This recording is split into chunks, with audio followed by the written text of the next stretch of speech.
የኢትዮጵያ አየር መንገድ ከራሱ መንገደኞች ከሌሎች ኦፕሬተሮችና በኤርፖርት ውስጥ የአቪዬሽን ሴኩሪቲ አገልግሎት ከሚያገኙ አካላት የአገልግሎት ክፍያ በመሰብሰብ ለብሔራዊ መረጃና ደህንነት አገልግሎት ገቢ እንዲያደርግ የሚደነግገው ረቂቅ አዋጅ በአብላጫ ድምጽ ጸድቋል።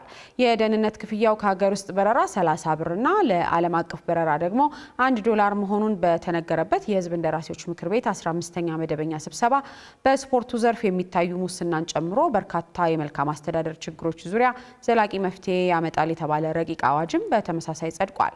ሪፖርተራችን ዳግማዊ ደረጀ መድረኩን ተከታትለዋለች፣ ታስቃኘናለች። የሕዝብ እንደራሴዎች ምክር ቤት ባሳለፍነው ሳምንት ባካሄደው የ5ኛ ዓመት የሥራ ዘመን 15ኛ መደበኛ ስብሰባው የኢትዮጵያ አቪዬሽን ሴኩሪቲ አዋጅን ለማሻሻል የቀረበ ረቂቅ አዋጅን መርምሮ አጽድቋል። ማሻሻያው ያልተካተቱ ዓለም አቀፍ የሲቪል አቪዬሽን ድርጅት ያወጣውን አስገዳጅ ስታንዳርዶችን በማካተት በዓለም አቀፍ ደረጃ ደህንነቱ የተጠበቀና አስተማማኝ የአቪዬሽን ስርዓትን መገንባትና በአየር ትራንስፖርት ውስጥ የሚቃጡ የሕገ ወጥ ጣልቃ ገብ ድርጊቶች የአፈጻጸም ስልት ከጊዜ ወደ ጊዜ እየተወሳሰበ በመምጣቱ የአቪዬሽን ሴኩሪቲ ዘርፍን አቅም ማዘመን አስፈላጊ በመሆኑ ነው ተብሏል። እንዲሁም ከዚህ ቀደም የነበረው አዋጅ ከ20 ዓመታት በላይ ያለማሻሻያ በመቆየቱ ዘመን ያመጣቸውን ውስብስብ ሕገወጥ ጣልቃ ገብ ድርጊቶችን ለመቆጣጠር የሚያስችል ባለመሆኑና ወቅቱን ያገናዘበ የሕግ ማዕቀፍ መደንገግ በማስፈለጉ መሆኑም ተገልጿል። ጥቃት የሚያደርሱ ጠላቶች የአየር መንገድን በጣም ይፈልጉታል። አመቺም ስለሆነ ጉዳቱን በጣም የከፋ ስለሆነ ሀገራት ላይ የሚደርሰው ጉዳት። ስለዚህ ይህን ለመከላከል ለማጠናከር ቴክኖሎጂ መታጠቅና የአቪዬሽን ዘርፉን ደህንነት የተረጋገጠና ተወዳዳሪ እንዲሆን ማስቻል ይግድ ይላል።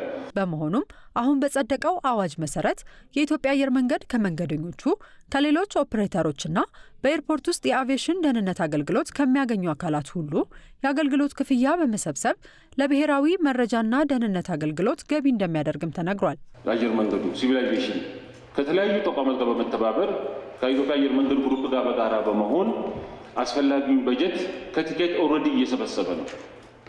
ፕሮፖዝ የተደረገው በሀገር ውስጥ በረራ 30 ብር ብቻ ነው። በአንድ ፍላይት ላይ 30 ብር በአንድ መንገደኛ ላይ።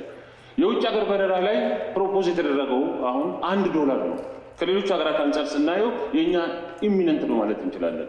የኢትዮጵያ አየር መንገድ ለአቪዬሽን ደህንነት የሚሰበሰበውን ክፍያ በገንዘብ ሚኒስቴር ሳያልፍ ለብሔራዊ መረጃና ደህንነት አገልግሎት ገቢ እንዲሆን የሚያደርገው የአዋጁ አሰራርም ከቋሚ ኮሚቴው አባላት ጥያቄ አስነስቷል። የሚሰበሰበው የአገልግሎት ክፍያ ተሰብስቦ ለብሔራዊ መረጃና ደህንነት ገቢ ይደረጋል የሚለው አይ ቲንክ የሀገሪቱን የፋይናንስ አሰራር የሚጥስ ነው ብዬ አስባለሁ አዋጁ።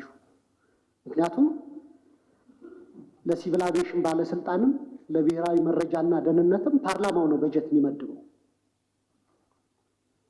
ፓርላማው በበጀት የሚያስተዳድራቸው የመንግስት ተቋማት ከሆኑ ደግሞ ማንኛውም የሚሰበሰብ የመንግስት ፋይናንስ በገንዘብ ሚኒስቴር በኩል ነው ቻነል መደረግ ያለበት መግባት ያለበት።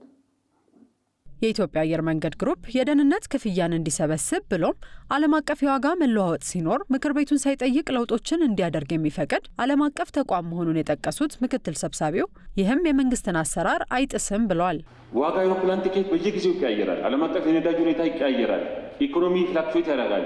የኢትዮጵያ አየር መንገድ ግሩፕ ለሚያስከፍለው ለሚሰጠው አገልግሎት ለቲኬት ሽያጭ በየጊዜው ሚኒስትሮች ምክር ቤትን እያስፈቀደ አይደለም፣ በቢዝነስ ሞዳሊቲ ነው የሚሰራው። የኢትዮጵያ አየር መንገድ ግሩፕ በአዋጅ በተቋቋመበት አዋጅ ተፈቅዶለታል፣ ፍቃድ አለው። ዋጋዎቹን ኦልተርኔት አድርጎ ቀይሮ ተለዋዋጭ በሆነ ዓለም አቀፋዊ ሁኔታ ዋጋ ከፍ ያደርጋል፣ ትኬቱን ዝቅ ያደርጋል። በዚህ ሁኔታ ሌሎች ዓለም አቀፍ ተቋማትን በዚህ ነው የሚሰሩት። ስለዚህ ያን ሲሰበስብ ዓለም አቀፍ ሁኔታውን አይተው የሚያስፈልገውን ቴክኖሎጂ አይተው በዛ ደንብ አግባብ ነው እንጂ የመንግስትን የገቢዎችን ወይም የገንዘብ ሚኒስቴርን የመንግስትን አሰራር የሚጥስ አይደለም፣ አይጥስም።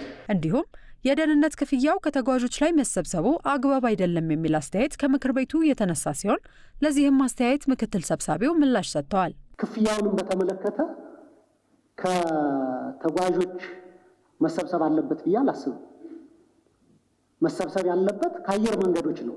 ምክንያቱም የሲቪል አቪዬሽን አገልግሎትን የሚጠቀሙ የመንግስት ተቋም የሆነው የኢትዮጵያ አየር መንገድም ሆነ ሌላው በእኛ ኤርፖርቶች የሚስተናገዱ አየር መንገዶች ስለሆነ መሰብሰብ ያለበት ቀጥታ የፓሴንጀሩ ኮስት መሆን አለበት ብዬ አላስብም። የሀገሪቱን የአቪዬሽን ኢንዱስትሪ ደህንነት ለማስጠበቅ በመንግስት ብቻ ጥገኛ ሆኖ የመንግስትን ባጀት ብቻ ጠብቆ መሸፈን ስለማይቻል ነው። ይሄ በዓለም አቀፍ ደረጃ ስምምነት የደረሰበት ነው።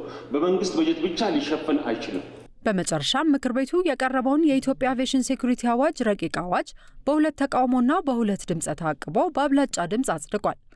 ሌላው በዚሁ መድረክ ላይ የስፖርት እድገትን ወደ ላቀ ደረጃ ለማሸጋገር ምቹ ሁኔታን ይፈጥራል የተባለው የፌዴራል ስፖርት ልማትና አስተዳደር ረቂቅ አዋጅ በምክር ቤቱ ጸድቋል።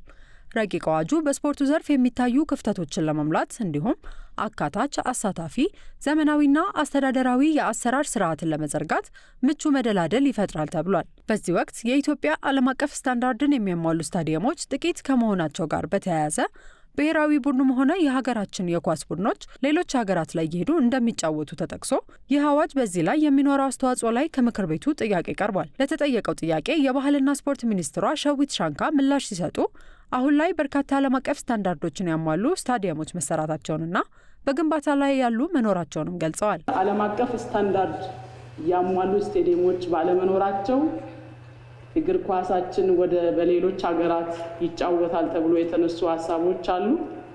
ለተከበረው ምክር ቤት እጅግ የሚያኮራ ስራ ኢትዮጵያ ላይ የሚሰሩ ስፖርት ማዘውተሪያ ስፍራዎች በተለይ ትላልቅ ከተሞች ላይ አሁን እየተገነቡ ያሉ ስታዲየሞች የካፍ ስታንዳርድ ያሟሉ መሆናቸው ገና ግንባታ አዲስ እየተጀመሩ ያሉትን በግንባታ ሂደትም ጭምር ምዘና እየተደረገ ባለሙያዎችን አሰማርተን ክትትል እየተደረገ ነው ያለው።